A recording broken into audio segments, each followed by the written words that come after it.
गोर्खा राष्ट्रिय गोर्खा आदिवासी मोर्चाको प्रेस मिट गर्दै है यो विशेष गरी भोटको विषय लिएर आज हाम्रा राष्ट्रिय गोर्खा आदिवासी मोर्चाको निर्णय अनुसार हामी यसपालिको जुन एमएलए भोट भनौँ है र हामीले क्यान्डिडेट दिनु सक्छौँ होइन हामी दिँदैनौँ पनि र अब धेरै कुराहरू छ यो विषयमा अब तपाईँहरूलाई भन्छौँ हामी होइन र यो विषय चाहिँ अब भन्नुको लागि चाहिँ अब किन लड्दैनौँ भोट यस्तो उस्तो हामी यो कुरा चाहिँ अब तपाईँलाई प्रश्न पार्नुको लागि चाहिँ सचिव महासचिव है प्रणय शेर्पालाई म यो सब कुरा सुम्पिन चाहन्छु। नमस्कार दर्शकबिन, आज फेरि तपाईहरु समक्ष राष्ट्रिय गोर्खा आदिवासी मोर्चा चुनाव विषय लिएर दुई शब्द भन्न लागिरहेका छौँ। राष्ट्रिय गोर्खा आदिवासी मोर्चा हामीले जुन गठन गर्यौं, गठनको मूल उद्देश्य हामीले अगुवै भनिसकेका छौँ प्रेस भेला मार्फतै। तर त्यसबेला जनमानसमा के थियो भने यो जुन पार्टी छ यो पार्टी चुनावको सम्मुखीन यो चुनावको छेकमा आएको पार्टी हो, यिनीहरू चुनावै लड्छ, चुनावलाई फोकस गरेर आएको हो यिनीहरू भन्ने जनमानसमा एउटा जुन सनसनी मचिरहेको थियो। तर त्यो कदापि होइन। आज हामी त्यसको विपरीत कुराहरू तपाईँ समक्ष राख्दैछौँ। हामी राष्ट्रिय गोर्खा आदिवासी मोर्चा अगुवै भनेको छौँ चिया बगानमा खटी खाने गोर्खा अनि आदिवासी जो समस्यामा पीडित छन् उनीहरूको समस्याको उन्मुक्तिको निम्ति हामीले पार्टी गठन गरेको हौँ। हामी चुनाव सम्बन्ध हामी कुनै पनि इन्ट्रेस्टेड हामी थियौँ न चुनाव सम्बन्धी। तर आज जुन एउटा चुनावको मुखमा आएर हामीले हाम्रो पार्टीको एउटा के भन्नु एउटा पर्व हो यो चुनाव, एउटा यो गणतान्त्रिक अधिकार पनि हो चुनावमा नलड्ने भन्ने कुरो हामीले हामी त्यो भन्छौँ है। तर पनि एउटा गणतान्त्रिक अधिकार हो। तर यसपालि हामी सबै अन्य राजनीतिक पार्टीहरू जसले चुनावमा उम्मेदवारिता दिएको छ र उहाँहरूलाई पनि एउटा चुनौती दिन्छौँ। किनभने ती राजनीतिक पार्टीहरू जो चुनावको समयमा आएर भोट पनि जितेर गए, तर अहिलेसम्म त्यो भोटमा दिएको प्रोमिसेसहरू फुलफिल गर्न सकिरहेको छैन अहिलेसम्म है। र फेरि पनि के उनीहरूले यो जुन प्रोमिसेसहरू फुलफिल गर्ला त भन्ने एउटा क्वेसन छ, प्रश्न चिन्ह छ है। र राष्ट्रिय गोर्खा आदिवासी मोर्चा जनताको स्वार्थको निम्ति जनताको हितको निम्ति गठन भएको हो। आज चुनाव लड्नु मात्रै हामी आएको थियौँ न र हामी यसपालिको चुनावमा भाग लिँदैनौँ। तर चुनावमा जित्नेले चुनाव अगाडि दिएको मिठो मिठो भाषण, मिठो मिठो आश्वासन, कसैले त भन्छ गोली ठोकेर मर्छु भन्छ, कसैले भन्छ महाकाल बाबाको कसम खाएर यो गर्छु त्यो गर्छु भन्छ, तर अहिलेसम्म गरेको छैन। त्यस्ताहरूसँग, त्यस्ता नेतृत्वहरूसँग, त्यस्ता राजनीतिक पार्टीहरूसँग जनता सतर्क बसुन् भनेर हामी अपिल गर्छौँ। र हामी यसपालिको चुनावमा भाग लिने छैनौँ। चुनावहरू धेरै आउँछन्। जनताले हामीलाई तिमीहरू भोटमा खडा हो, तिमीहरू इलेक्सन उठ, तिमीहरू हाम्रो निम्ति उठ भनेर एक दिन हामीलाई जनताले नै भन्नेछन्। हामी आफ्नै निर्णयले, आफ्नो स्वार्थले हामी कहिले पनि इलेक्सन लड्छौँ भनेर हामी भन्दैनौँ। र चुनावमा जुन प्रकारको अहिले एउटा चुनावी फिभर देखा परेको छ, यो राज्य विधानसभा चुनाव है, राज्य विधानसभा चुनावमा जुन प्रकारको फिभर देखा परेको छ, दार्जिलिङ पहाडी क्षेत्रलाई लिएर हेर्दाखेरि यहाँनिर धेरै राजनीतिक पार्टीहरू आज चुनाव लड्ने तर्खरमा छ।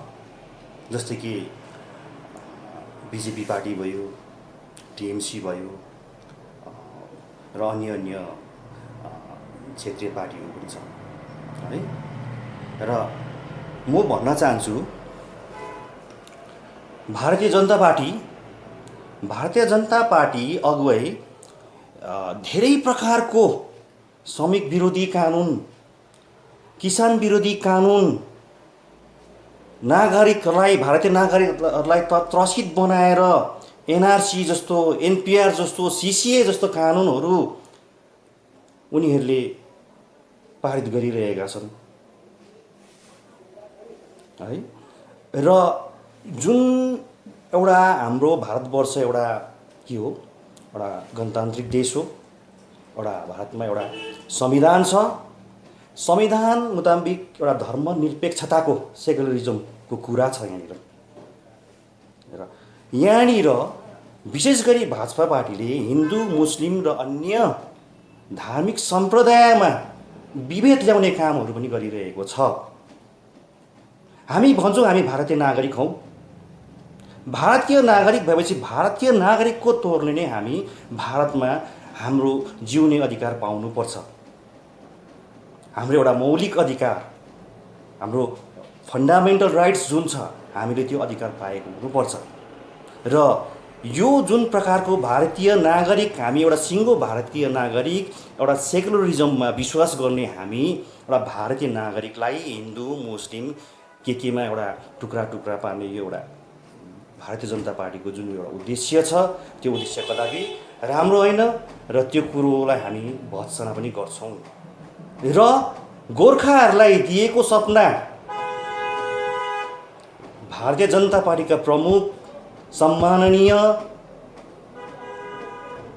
प्रधानमन्त्री नरेन्द्र मोदीजीले भारतीय गोर्खाहरूलाई दिएको थियो सपना चुनावभन्दा अगाडि। गोर्खाको सपना मेरो सपना, तर गोर्खाहरूको सपना अहिलेसम्म पुरा गर्न सकेनन्। अनि चुनाव अगाडि कुरा गरेको थियो 11 जाति गोष्ठीको कुरा, स्ट्याटसको कुरा, ट्राइबल स्ट्याटसको कुरा, अनि पिपिएसको पर्मानेन्ट पोलिटिकल सल्युसनको कुरा, जसको लागि यहाँको कतिवटा क्षेत्रीय पार्टीहरूले पनि उनीहरूसँग अलायन्स गरेको थियो। तर आजसम्म model of code of conduct लागू भइसके पश्चात पनि अहिलेसम्म हाम्रो त्यो पिपिएसको कुरा फत्ते हुन सकेन। अहिले धेरै यस्तो राजनैतिक पार्टीहरू पनि छ क्षेत्रीय, जो चाहिँ त्यस कुरोको लागि, पिपिएसको लागि चाहिँ के गरेको थियो, अलायन्स गरेको थियो। अनि वान फाइन मर्निङमा फेरि त्यो कुरा हुनेछ, चुनाव अगाडि हुनेछ भन्ने धेरै जस्तो क्षेत्रीय पार्टीका नेताहरू हामीले देख्यौँ। तर अहिलेसम्म त्यो कुरो के हुन सकेन, सपना साकार हुन सकेन र पिपिएसको समस्याको समाधान हुन सकेन। ल, गोर्खा जातिको लागि भारतीय जनता पार्टीले के गरेको छ भन्ने कुरा मैले प्रश्न गरिदिएँ। र अर्को हेरौँ, हामी राज्यमा जुन एउटा सत्तासीन दल छ तृणमूल काङ्ग्रेस है, तृणमूल काङ्ग्रेसले माकपा वामफ्रन्टको 34 वर्षीय शासनलाई अन्त गरेर चाहिँ उहाँ सत्तामा आउनुभयो। सिङ्गुर नन्दीग्राम जो श्रमिक किसान विरोधी कामहरू, कम्युनिस्ट भएर पनि कम्युनिस्टले यस्तो काम नगर्दाखेरि उसले चुनौती दिएर, बङ्गालकी मुख्यमन्त्रीले चुनौती दिएर चाहिँ उहाँहरूको समस्याको समाधानको एउटा गराउँछु भन्ने हेतुले उहाँ एउटाले ठुलो आन्दोलन गर्नुभयो। आन्दोलन गर्ने पश्चात उहाँ सत्तामा आए। तर बङ्गालकी मुख्यमन्त्रीले कतिपय कुरा राम्रो पनि गरेका छन्। तर हामी हेर्छौँ यहाँनिर ओभरअल बङ्गाललाई, दार्जिलिङलाई हामीले हेर्दाखेरि कस्तो लाग्छ,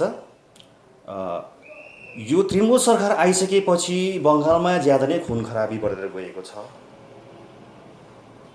अरे जनताको कतिवटा समस्याहरू छ, जस्तो कि आफ्नो ह्युमन राइट्स छ, फन्डामेन्टल राइट्स छ।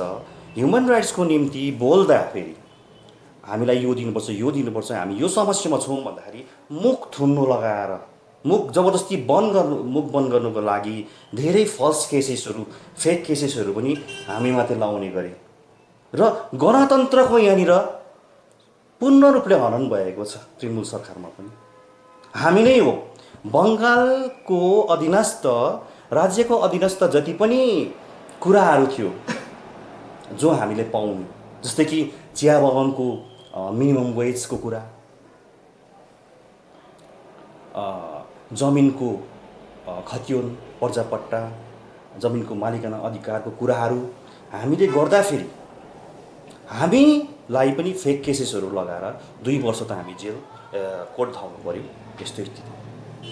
तर गणतन्त्रमै यो हुँदैन, यस्तो गणतन्त्रको हनन भएर गयो र गणतन्त्रको पनि यो राज्यमा र यो पहाडमा बहाली हुनुपर्छ भन्ने हाम्रो के छ माग छ। र मैले अर्कोतिर भाजपा सरकारको कुरा, अहिले तृणमूलको राज्य सरकारको कुरा गरेँ र अब आउँदाखेरि जुन हाम्रो क्षेत्रीय व्यवस्थाको कुरामा आउँदैछौँ, दार्जिलिङको विकासको निम्ति भनेर जिटिए थाप्ने काम भयो। पहिला जिटिए थाप्यो, फेरि आन्दोलन रद्द भयो। आन्दोलनमा पनि प्राय जस्तो चिया बगानको खटिखाने मजदुरहरू नै त्यहाँनिर सम्मिलित भए, सहभागी बने र कति जेल पसे, कति जेलबाट भर्खर छुट्टिँदैछ पनि है, यस्तो कुरा भयो। तर विकासको निम्ति, शान्तिको निम्ति, पिस रेस्टोरेसनको निम्ति भनेर एउटा के जिटिए एउटा व्यवस्था थाप्यो र जिटिएबाट विकास कहाँ भएको छ त्यो जनताले बुझ्नुपर्छ। किनकि जिटिएबाट खासै मात्रामा विकास भएको हामी देख्दैनौँ।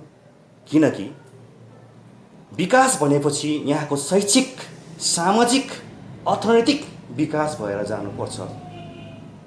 शैक्षिक कुरोमा हामी हेरिल्याउँदाखेरि यहाँनिर शिक्षकको नियुक्तिमा लापरवाही, शिक्षक जो योग्यता भएको शिक्षकहरू आज वञ्चित भएर आफ्नो योग्यता अनुसार आफू नियुक्ति हुन सकिरहेको छैन, यस्तो अवस्था छ। त्यसले गर्दामा हाम्रो पहाडको आउँदो नानीहरू, विद्यार्थीहरूले राम्रो शिक्षा पाउनदेखि वञ्चित भइरहेको छ, यो अवस्था छ। अनि अर्थनैतिक कुरोमा आउँ, हाम्रो दार्जिलिङको सम्पूर्ण एउटा घरमा हेऱ्यौँ भने, प्रत्येक घरमै हेऱ्यौँ भने प्रत्येक ग्रेजुएट एमए, एमएससी, कोही पिएचडी पनि पाउँछौँ हामी। त उनीहरू आज रोजगार नभएर घर छोडेर भारत देशको कुना कुना या बाहिर देशतिर सानोतिनो काम गरेर उनीहरू काम गर्न बाध्य बनिरहेको छ। यो कसरी अर्थनैतिक विकास भयो?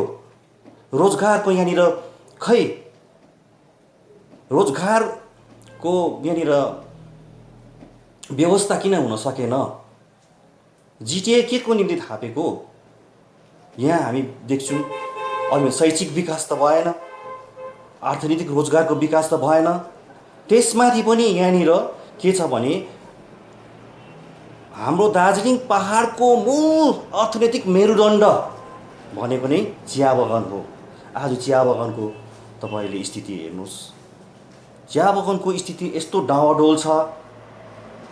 चिया बगानमा न्यूनतम रोजको लागि 2014-15 सालदेखिको कुरा उठेको, नोटिफिकेसन पनि निक्लिएको हो लागू हुनुपर्छ भनेर। तर त्यहाँदेखि यता इन्टरिम जो अन्तरिम व्यवस्था भन्छ, मिनिमम वेज नभइन्जेल यो लिँदै गर्ने भन्ने एउटा जुन अन्तरिम व्यवस्था, 2-4 पैसा बढाएर आज चिया बगानको मजदुरहरूको आर्थिक स्थिति नाजुकभन्दा नाजुक बनाएको छ। आजसम्म मिनिमम वेज पनि लागू हुन सकेको छैन। आज बजार भाउ हेरौँ हामी, दिन प्रतिदिन बजार भाउ बढिरहेको छ। हिजो अस्ति मात्रै एउटा 15% एउटा उयो बढ्यो, 26 रुपियाँ यता वर्कर्सहरूको बढ्यो, मन्थ रिलेटेड वर्कर्सहरूको 15% बढ्यो। त्यो 15%ले त्यो 26 रुपियाँले आजको युगमा आजको बजार भाउमा 1 किलो दाल पनि नआउने अवस्थामा पाएको छ।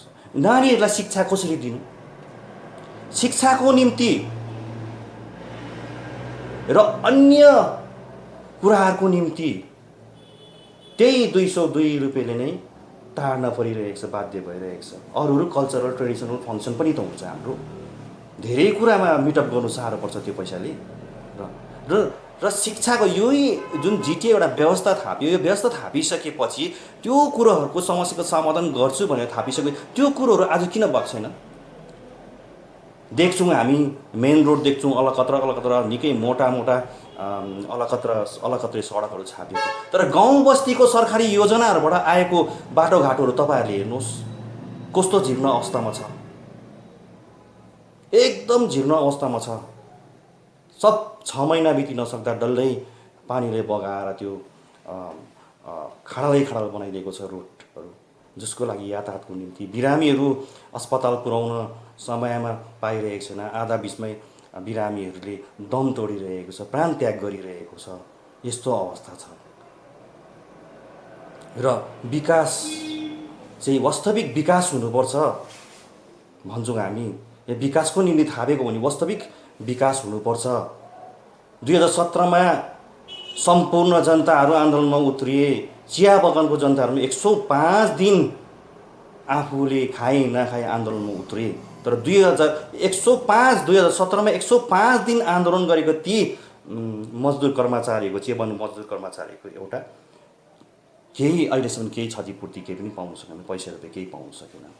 उल्टै लकडाउनमा ठुलो मेमोरेन्डमहरू रिलिज गरेको थियो कि प्रत्येक सेक्टरको कर्मीहरूले, मजदुरहरूले लकडाउन अवधिको वेतन रोजी पाउनुपर्छ भनेर। तर लकडाउनमा उठाएको चिया बगानको निम्ति भनेर उठाएको राशि धरि अहिले त्यो चिया बगानको मानिसहरूले लकडाउनको राशि पैसा पाउन सकिरहेको छैन। यो कुरोलाई याद गर्नुपर्छ, यो कुरोलाई विचार गर्नुपर्छ। हाम्रो जनताहरूले, हामी बुझौँ, सचेत हौँ, हामीले के गर्नुपर्ने हो, कस्तो प्रकारले हामीले विचारेर हामीले मत प्रकट गर्नुपर्ने हो, प्रयोग गर्नुपर्ने हो, त्यो कुराहरूलाई तपाईँहरूले विचार गर्नुहोस्। यो खालको स्थिति छ र हामी सम्पूर्ण जनता जनार्दन सिन्कोनावासीको,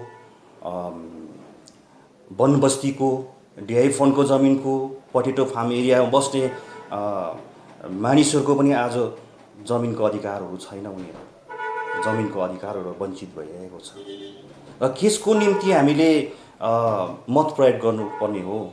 आफ्नो बहुमूल्य एउटा मत है सही जग्गामा प्रयोग गर्नुहोस् तपाईँहरूले। हामी यो जग्गामा ऊ जग्गामा प्रयोग गर भनेर हामी भन्दैनौँ।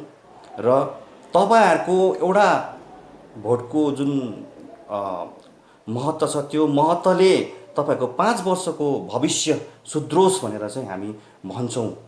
र हामी यसपालि चुनावमा भाग लिने छैनौँ र हामी हेर्छौँ तपाईँहरू कतिको सचेत हुनुभएको छ र कसरी आफ्नो मत प्रकट गर्नुहुन्छ हामी हेर्नेछौँ।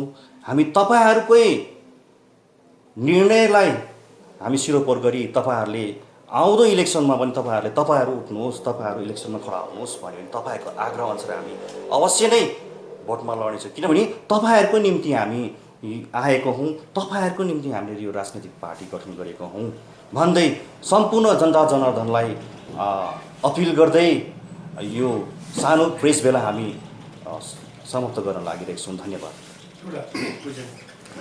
अहिले हामी त्यति निर्णयमा पुगेको छैनौँ। हामी आज चाहिँ के भयो भने हामी चुनावमा नलड्ने